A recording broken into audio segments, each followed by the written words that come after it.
Alors que la capsule Orion est bientôt de retour sur Terre, je vous propose de revenir ensemble sur l'ensemble du programme Artemis pour comprendre les enjeux du programme qui doit renvoyer les hommes avec un grand H sur la Lune. Pour en parler, nous avons nos invités avec à mes côtés Philippe Hénarejos, rédacteur en chef de Ciel et Espace. Vous êtes aussi l'auteur de ce livre, Ils ont marché sur la Lune, un livre qui retrace évidemment le programme Apollo et qui tombe à pic, puisqu'il vient de ressortir en édition de poche, alors même que nous fêtons cette semaine le lancement de la toute dernière mission Apollo, Apollo 17, qui est partie il y a 50 ans. On aura l'occasion d'y revenir. Avec nous, à distance, nous avons aussi Sébastien Bard, sous-directeur de l'exploration et vol habité au CNES. Bonjour Sébastien, est-ce que vous pouvez nous rappeler votre rôle, précisément votre implication sur le programme Artemis ?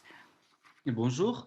Alors sur le programme Artemis, la France participe essentiellement via l'ESA en tant que pays membre, donc on contribue financièrement au programme Artemis. Les contributions essentielles de l'Europe dans le programme Artemis, ce sont les ESM. Le ESM, c'est le véhicule qu'on voit derrière la capsule Orion, là, qui a des panneaux solaires en forme de croix et qui apporte l'énergie et la propulsion au module Orion.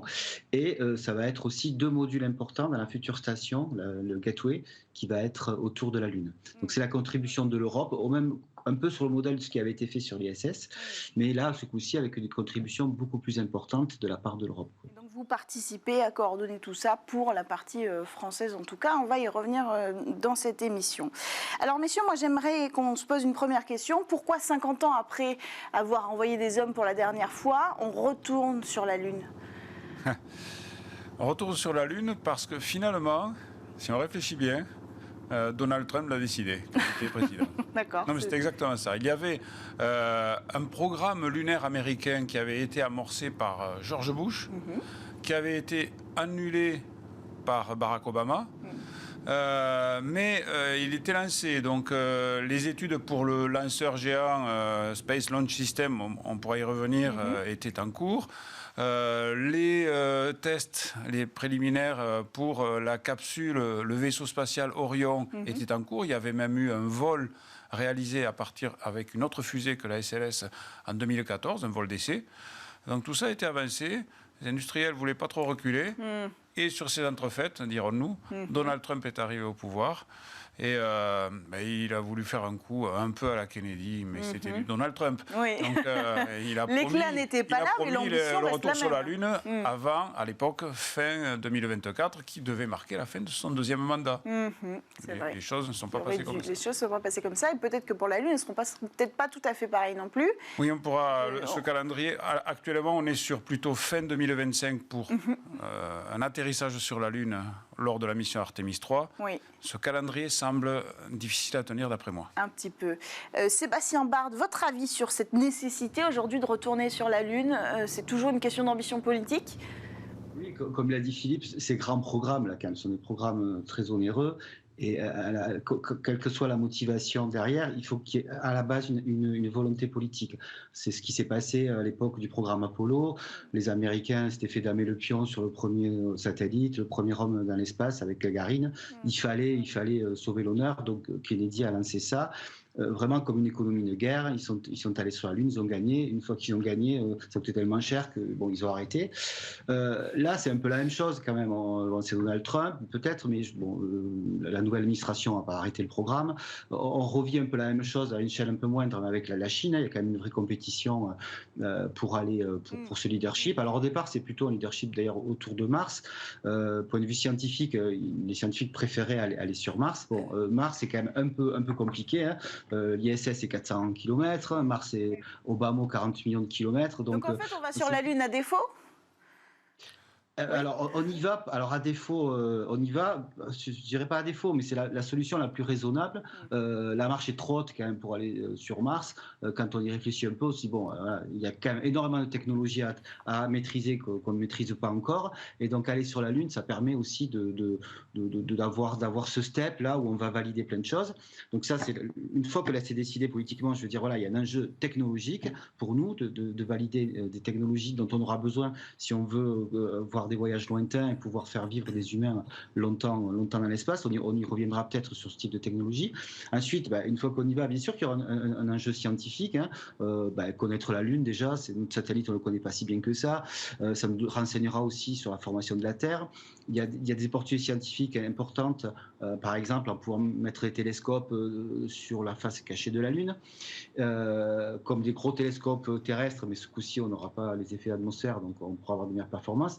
Et puis enfin, ce qui est différent aussi dans ce programme, après c'est des opportunités, il y a des enjeux aussi économiques. On va y retourner, mais pas forcément dans le même modèle que ce qui a été fait dans le programme Apollo, c'est-à-dire la NASA, qui quand même drive ce programme, a ouvert une place beaucoup plus importante au secteur privé, comme elle le fait déjà. C'est vrai que c'est un nouveau visage du secteur que nous révèle le programme Artemis. Mais avant, vous citiez la Chine, vous parliez de la face cachée de la Lune, justement. La Chine, pour l'instant, ce sont les seuls à avoir réussi à envoyer un rover sur la face cachée de la Lune. Ça, c'était quand même un sacré coup d'éclat. Est-ce que ça nous rappelle un petit peu cette concurrence américaine avec la Russie? On est exactement dans le même schéma aujourd'hui? C'est un schéma très similaire, en effet. Ouais. C'est un peu plus mou, je dirais, qu'à l'époque, parce qu'il faut se rappeler que le programme Apollo, dans les années 60, ça a été un investissement colossal, un véritable effort de guerre pour les États-Unis. Là, le programme Artemis, c'est un effort important. On voit que le budget de la NASA, ces derniers temps, au Sénat américain, a été un peu plus doté. Donc, il arrive aux alentours de 22 milliards par an, ce qui est pas mal. Il est en hausse. On était plutôt aux alentours de 19. Mais vous voyez, c'est pas une augmentation colossale comme on a pu connaître au début des années 60. Par contre, c'est sûr qu'il a été revigoré, ce programme, et il n'a pas été abandonné par Joe Biden quand il est arrivé au pouvoir, parce que derrière, il y a la Chine qui est en embuscade, qui effectivement a réussi de très belles choses sur le plan technologique. Alors, les atterrissages de sondes automatiques sur la Lune et sur la face cachée de la Lune par la Chine, ça a quand même bluffé tout le monde. Ça montre une maîtrise technologique parfaite. Petit détour par Mars, la sonde qui s'est posée sur Mars avec le rover Zhurong. La Chine a réussi d'un seul coup ce que d'autres nations, dont les États-Unis, ont mis des décennies à réaliser, c'est-à-dire un orbiteur autour de Mars, en même temps qu'un atterrisseur et un rover.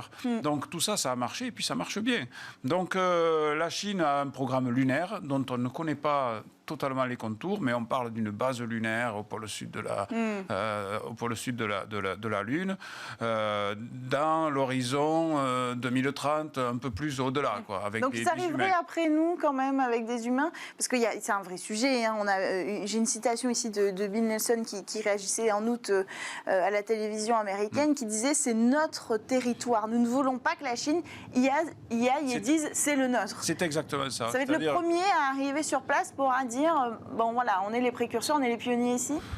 Il y a effectivement, les États-unis ont toujours marché déjà comme ça. Quand même, oui, ils sont aiguillonnés par la Chine. Ils ne veulent pas lâcher le territoire. Ils y sont allés, mais ils n'y sont plus. Et ils ne veulent pas que d'autres s'y installent tout seuls. C'est une question de souveraineté qui se prolonge jusque dans l'espace. Alors, il y a un autre jeu politique dont on a pu être témoin cette semaine, Sébastien Bard. C'est ce jeu autour des astronautes. Il y a quelques jours, on le disait dans notre séquence actualité, Emmanuel Macron était à la NASA, et puis il était accompagné de Thomas Pesquet. Il a rencontré aussi Joe Biden, le président des États-Unis, Kamala Harris. Bref, on a senti quand même une insistance assez lourde de dire bon, Thomas Pesquet, notre astronaute européen mais français, ce serait bien qu'on puisse le voir sur la Lune. Est-ce que c'est pas un peu non réglementaire cette façon de faire, Sébastien ? Oh, je dirais pas que c'est dans le réglementaire, c'est de la compétition aussi qui existe entre les pays européens. Nous, on est tous autour de l'ESA parce que on peut pas, aucun pays européen tout seul arriverait à réunir suffisamment de fonds pour faire des programmes ambitieux comme ça. Donc notre façon en Europe d'apparaître dans ces programmes, c'est quand même d'être unis. C'est ce que fait bien l'ESA quand même. Ensuite, voilà, les aspects souveraineté, ils existent aussi à l'échelle européenne, quoi. Donc comme vous le dites, Thomas Pesquet, il est astronaute européen, mais il est quand même bien français, quoi. Et donc on aime bien le dire. Et là aussi, il y aura une compétition sûrement entre les pays européens quand on va devoir choisir le premier Européen qui va aller sur la Lune, autour de la Lune, après les premières, après Artemis 3. Ben voilà, sûrement, il va y avoir forcément une compétition entre nous, entre les Allemands, entre les Italiens. Qui a déjà commencé de toute évidence. Ben, bien sûr, faut pas. Ouais. La même chose se joue, alors peut-être plus amicalement qu'entre la Chine et les États-Unis, mais il y a aussi cette compétition au sein de l'Europe. Est-ce que l'Agence spatiale européenne officiellement n'a pas réagi, mais c'est le genre de sujet qui agace un petit peu? Parce que ça, c'est le rôle de l'Agence spatiale européenne, de négocier qui ira et de décider qui ira. Et d'ailleurs, l'Agence spatiale européenne a déjà négocié 3 places dans le programme Artemis, au-delà d'Artemis 3, comme cela a été dit, pour des astronautes européens autour de la Lune. Oui. Et Joseph Aschbacher, qui est le directeur général de l'Agence spatiale européenne, essaie depuis des mois de négocier auprès de Bill Nelson, l'administrateur de la NASA, une place pour aller sur la Lune. Alors, Aschbacher se veut optimiste. Nous avons, à Ciel Espace, interviewé Bill Nelson à ce sujet. Il nous a dit... Aschbacher est optimiste. D'accord, c'est important de rappeler voilà, que c'est pas fait. C'est pas fait, c'est en cours de négociation. En fait, voilà, les États-Unis et l'Europe sont des partenaires qui se connaissent, des partenaires historiques, mais il y a toujours une histoire de leadership et les Américains, le programme Artemis, même s'il y a des éléments importants créés par l'Europe, fabriqués par l'Europe dans ce programme Artemis, ils en gardent la maîtrise. Donc, ce que nous dit Bill Nelson, c'est on va d'abord essayer de déposer des Américains sur la Lune, en toute sécurité, les faire revenir. Après, on verra.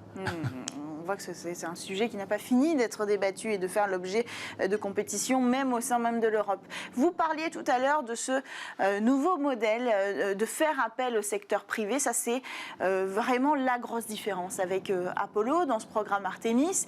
C'est finalement ce qui nous montre un peu le nouveau visage du secteur spatial aujourd'hui. C'est la NASA qui fait appel au secteur privé pour arriver à renvoyer des hommes sur la Lune. Il y a quelque chose qui a changé. C'est-à-dire que c'est pas tout à fait ça qui a changé. À l'époque d'Apollo, le secteur privé était présent aussi. Oui. Les sociétés privées ont fabriqué les éléments de la fusée Saturne V. Le module lunaire a été fait par une société privée qui s'appelle Grumman, qui existe toujours. Oui. Mais la NASA, à l'époque, les utilisait comme des sous-traitants. Elle leur demandait, on voudrait telle et telle chose, faites-le sous notre maîtrise d'œuvre, on vérifie ce que vous faites et on passe un contrat avec vous pour réaliser exactement le plan qu'on veut, à peu près. Aujourd'hui, ce qui change, notamment avec SpaceX, parce que je crois que c'est même un cas à part, c'est que SpaceX, qui est une compagnie privée, dont le patron est très connu, c'est Elon Musk, se comporte plutôt, non pas comme un sous-traitant, mais comme une agence spatiale privée qui a ses propres objectifs. Donc, qui fabrique ces vaisseaux spatiaux, ces lanceurs, on le voit très bien avec la Falcon 9 qui décolle, qui lance des satellites, qui revient se poser, qui est en partie réutilisable. SpaceX a ses propres objectifs, ceux annoncés par Elon Musk, qui est en gros d'explorer l'espace et surtout de coloniser Mars. Voilà. Et la NASA s'appuie sur SpaceX, qui est quand même assez dynamique et qui crée des choses, qui fait de l'innovation, pour par exemple lui confier le Human Landing System au sein du programme Artemis. C'est quoi le Human Landing System? C'est le LEM, le module lunaire futur, qui permet donc à des astronautes d'aller de l'orbite lunaire pour se poser sur la Lune. Cet élément, c'est un élément particulier qu'il faut créer. Et la NASA n'a pas financé ce Human Landing System.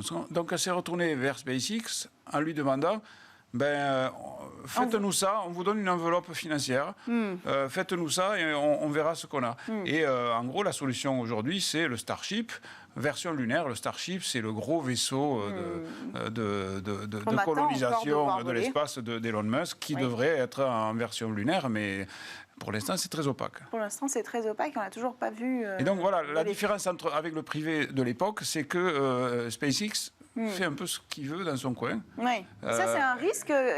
Quel est votre avis, Sébastien Bardon? Je rappelle que vous êtes membre de l'Agence spatiale française, du Centre national de recherche spatiale français précisément. Est-ce que c'est vu comme peut-être un risque de travailler de cette façon? Parce que c'est quand même de nouveaux paradigmes, en fait. Hein. Non, c'est pas, enfin, je vois pas pourquoi ce sera un risque. Effectivement, c'est une façon différente. L'objectif quand même de la NASA et notre aussi, c'est de diminuer les coûts. L'idée, c'est d'acheter un service en fait. C'est-à-dire comme l'a expliqué Philippe, au lieu de tout spécifier, être vraiment aux manettes et d'imposer nos solutions, c'est en fait acheter, comme on fait la plupart d'entre nous dans la vie, on demande d'acheter une voiture avec des capacités, mais on se moque de comment est fait la voiture. C'est un peu la même approche, quoi. C'est-à-dire, et du coup, on va pouvoir solliciter plusieurs intervenants et donc répondre, en fait, prendre la solution qui nous semble la meilleure ou la moins chère. Et donc, ça donne l'opportunité à des sociétés de créer des innovations, de sortir de l'ombre, je dirais.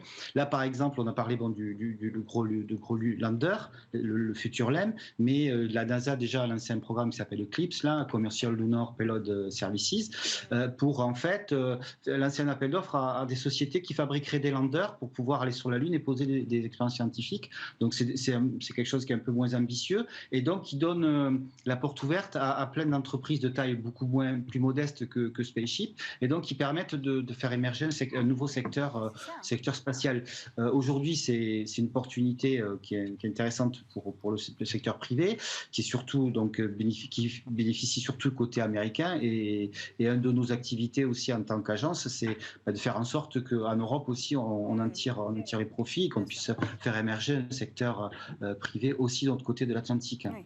Est-ce qu'on pourra se dire finalement, si on anticipe un peu, on est dans 5-10 ans, que le programme Artemis sera refaçonné d'une certaine façon, notre secteur spatial, dans le sens où il aura à apporter des étapes importantes technologiquement aussi, c'est-à-dire toutes les technologies qui vont être développées dans le cadre de cette reconquête lunaire serviront ensuite à aller sur Mars, si tout va bien.